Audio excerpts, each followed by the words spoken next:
Welcome to our video, Teropong Asa, beropini sesuai fakta dan berita yang ada. Kali ini kita berlima bakal bahas berita yang lagi viral banget loh. Iya, bener banget. With Tias.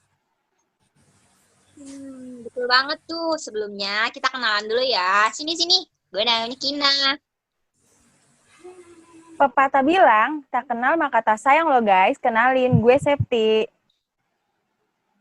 Hai, apa kabar kalian? Gue Nala. Sehat-sehat aja ya di rumah. Oh iya, jangan lupa nih selalu untuk jaga kesehatan. Soalnya kan pada kali ini kita harus jaga daya tahan tubuh kita. By the way, gue Olga. Hai. Hai Olga. Tahu nggak sih kalian, di rumah gue tuh lagi ngeluh-ngeluh banget nih soal pendaftaran sekolah zaman sekarang, yaitu yang sekolah SMP, SMA, sama SMK itu. What, kok bisa sih? Emangnya ada apa sih? Yang gue denger-denger sih, pendaftaran sekolah sekarang tuh pakai zonasi loh. Udah gitu, pemberlakuan zonasi yang gue baca-baca di berita tuh baru di Jakarta.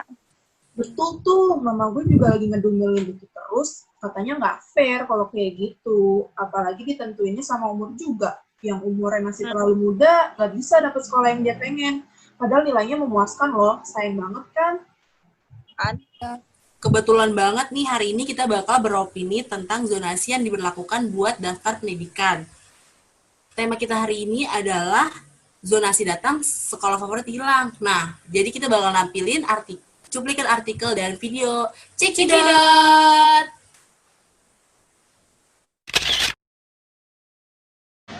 Iya, tuntutan kami berkaitan dengan zonasi atau PPDB, yang zonasi itu nanti ada tanggal 25, Mbak. Kita meminta untuk Pak Anies selaku pimpinan Provinsi DKI Jakarta untuk membatalkan zonasi dari sisi usia, karena judulnya aja zonasi, berarti kita harusnya melihat jarak, bukan melihat usia. Kalaupun memang harus usia adalah faktor penentu terakhir ketika didapati peringkat berikutnya, atau gini, misalkan dari 40% yang zonasi itu, di peringkat 40 dan 41 ternyata jaraknya sama, barulah dipilih usia, bukan usia menjadi faktor utama. Itu yang kami tadi sempat ditemui oleh salah satu Ketua Umum Biro Setda Provinsi DKI Jakarta. Tadi hasilnya seperti apa? Iya, mereka beralasan katanya beberapa hari yang lalu juga sudah sama seperti ini mengutarakan aksi, tapi saya bilang mungkin yang kemarin itu tidak mengatasnamakan seluruh orang tua siswa se-DKI, tapi hari ini baru beberapa hari kemarin, Mbak, saya coba melakukan sekedar informasi, dan mereka baru semalam mereka bergerak, dan baru tadi pagi mereka hadir dari seluruh DKI, artinya dari 44 kecamatan se-DKI Jakarta. Ibu, sebenarnya jika untuk Ibu Ratu sendiri, Ibu Ratu kan juga mengalami hal yang sama. Nah, anak Ibu Ratu sendiri, jika boleh dijelaskan, untuk saat ini usianya berapa, Bu? Iya. Kalau bisa dibilang anak saya usianya adalah 15 tahun 20 hari. Nah, anak saya adalah kemarin sudah mendaftar dari jalur afirmasi. Boro-boro ya Mbak ya, namanya kecantol ke sistem itu sudah langsung hilang. Nah, ini untuk pendaftaran SMA ya, bisa dikonfirmasi? Ya, untuk pendaftaran SMA dari jalur afirmasi atau dari jalur KJP, atau bisa dibilang dari jalur anak-anak yang tidak mampu begitu. Seperti apa Bu prosesnya kemarin? Kan afirmasi ini sudah berlangsung ya? Selesai ya. Ya, proses afirmasi sudah selesai yang tadi saya bilang, dan buktinya bisa Bapak Ibu lihat atau Mbaknya juga nanti bisa dilihat. Datanya valid, PPDP itu bisa dibuka secara online, berapa usia yang diterima untuk SMA dan berapa usia yang diterima untuk SMK. Saya tidak mau mengada-ngada, bisa dilihat. Untuk SMK ternyata ada yang usia 20 tahun, 19 tahun, dan untuk SMA ada yang usia 18 tahun. Dan saya tidak melihat secara nilai ya Mbak ya, gitu kan. Kita lihat dari sisi usia. Dan saya sendiri tidak mengusik yang kemarin sudah selesai. Kalau saya mengusik yang kemarin sudah selesai atau tahapan yang kemarin, artinya saya seolah-olah psikologis itu anak yang sudah diterima terganggu. Saya minta untuk Gubernur DKI bertemu dengan kita, cari jalan keluar terbaik untuk tahapan berikutnya yang di tanggal 25 yang berkaitan dengan jalur zonasi yang 40% ini. Tolong dikaji ulang atau memang benar-benar dibatalkan. Gitu. Untuk anak Ibu Ratu sendiri tadi berusia sekitar 15 tahun lebih, berapa bulan begitu ya Bu? Nah, 20 hari. 20 hari. Nah, kemudian akan mendaftar di SMA mana Bu? Saya ikutin aturan pemerintah, saya akan mendaftar sesuai sodetan atau berkaitan dengan lingkupan. Kalau zonasi sekarang, sebentar Bapak. Kalau zonasi sekarang itu berkaitan dengan kelurahan, saya tidak pindah-pindah. ke wilayah kelurahan saya, kebetulan saya tinggal di wilayah Kebon Kosong, SMA-nya adalah SMA yang ada di wilayah Kebon Kosong gitu. Kemarin juga beberapa hari yang lalu saya sempat lihat di TV berkaitan dengan Pak Riza Patria selaku gubernur. Dia bilang katanya sekolah negeri itu adalah tempatnya untuk anak-anak berprestasi. Biasanya anak berprestasi itu usia muda, dan ketika usia muda itu artinya mereka bisa les kemana-mana, masih banyak kesempatan. Tapi saya bilang anak saya ini tidak les, tapi anak saya memang punya bakat. Nah, kemana anak-anak yang usia muda ini ketika dihadapkan nanti tanggal 25 itu zonasi? Apakah, jadi gini, bisa jadi saya juga sudah pesimis duluan dengan berkaitan dengan usia 15 tahun 20 hari, berkaitan sistem, jangankan bulan ya Mbak ya, 1 hari aja selisihnya sudah terlempar gitu loh ya. Mohon maaf Ibu, untuk anak Ibu sendiri usia 15 tahun lebih 20 hari, secara akademik seperti apa? Alhamdulillah Mbak, bicara akademis nilainya sudah di atas angka 80. Anak saya nilainya 83,97 dari kelas 1. Ya alhamdulillah selalu bagus ya. Dan memang itu dari contoh anak saya, dan saya juga di sini mewakili bukan dari sisi SMP masuk SMA aja, dan saya juga mewakili dari sisi SD. Saya ambil contoh kesimpulan kenapa saya bilang untuk dikuji ulang. Anak SD itu sekolah dari kelas 1 sampai kelas 6. Tapi di akhir cerita karena pandemi ini tidak ada ujian, yang dipakai bukan juga nilai. Baik, Ibu Ratu, kemudian untuk hari ini, aksi hari ini sendiri, kemudian yang upaya yang ingin dilakukan oleh pihak Pemprov seperti apa? Singkat saja, Bu. Oke, sampai hari ini kita belum tahu apa yang diminta dari pihak Pemprov. Kalau dari kami sendiri, kami tetap mau ketemu dengan Pak Gubernur, kami mau bertemu dengan Ketua DPRD, dan kami juga mau ketemu dengan Kepala Dinas. Syukur-syukur kami bisa diketemui dengan KPAI, karena kami di sini juga mewakili anak-anak kami dari sisi psikologisnya. Oke, minta dimediasi begitu ya. Baik, terima kasih banyak Ibu Ratu.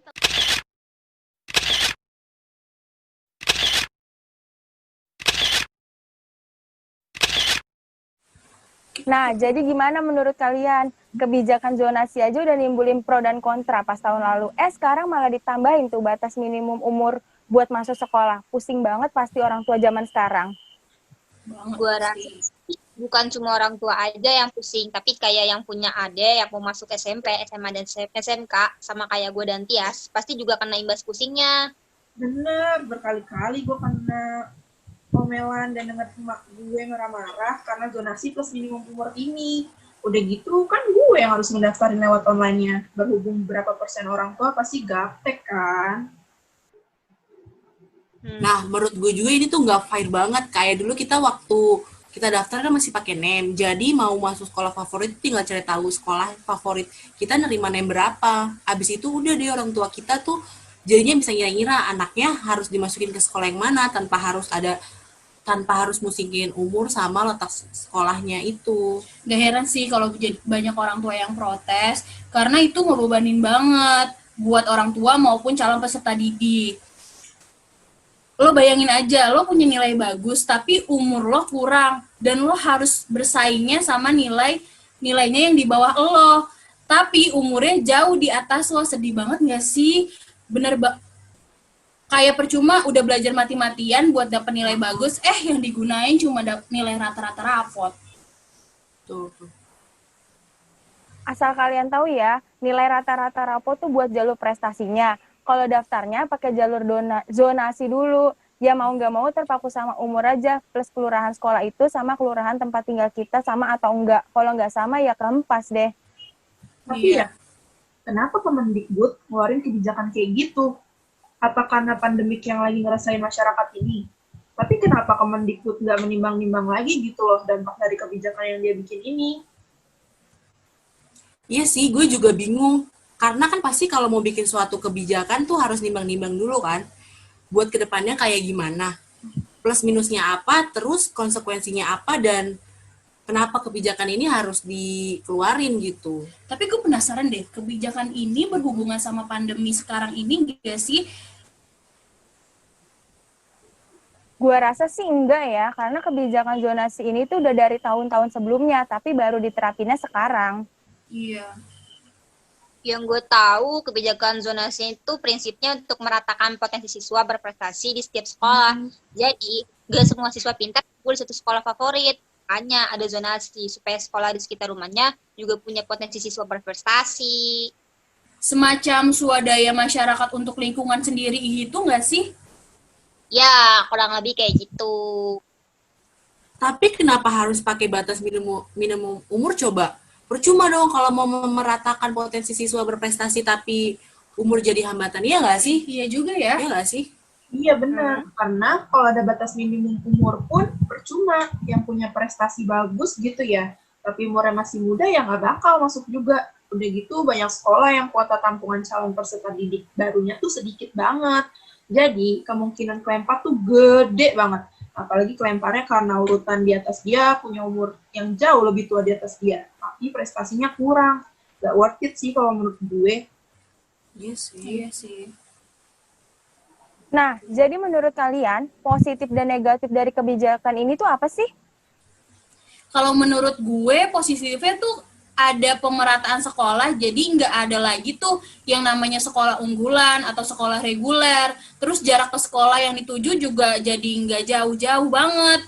Plus mendorong peningkatan kualitas sekolah agar semakin lebih baik.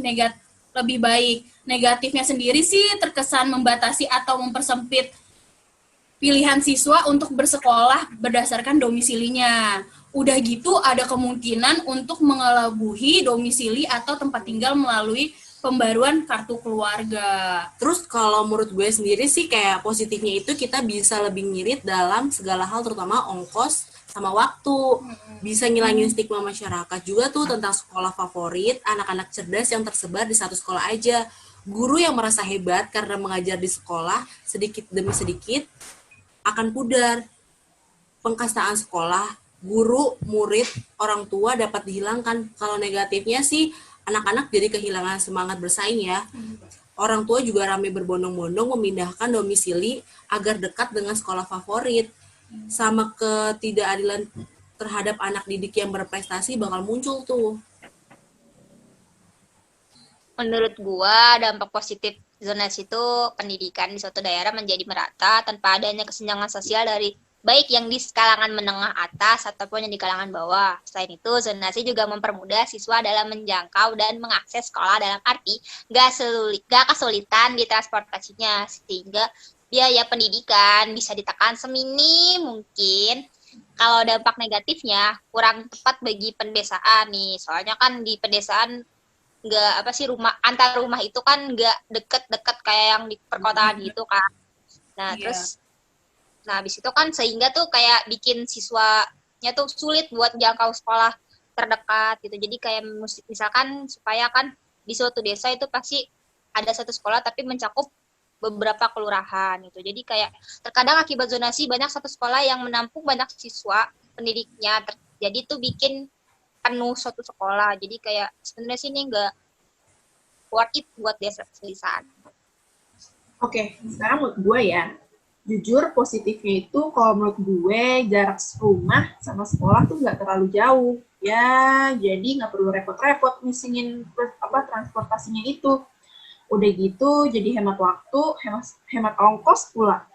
Jadi uang jajannya bisa ditabung deh. Lanjut, berangkat sekolah pun nggak perlu tuh kelabakan karena takut macet atau lain halnya. Ya, seenggaknya bisa dikira-kira lah ya berangkatnya jam berapa. Terus nggak ada lagi tuh istilah sekolah favorit dengan murid pintar, sedangkan sekolah reguler isinya cuma murid buangan dari sekolah favorit itu. Kalau negatifnya, prestasi kalah sama umur. Kasian yang punya prestasi bagus tapi umurnya kurang. Nggak worth it banget sama apa yang selama ini udah diusahain sama dia.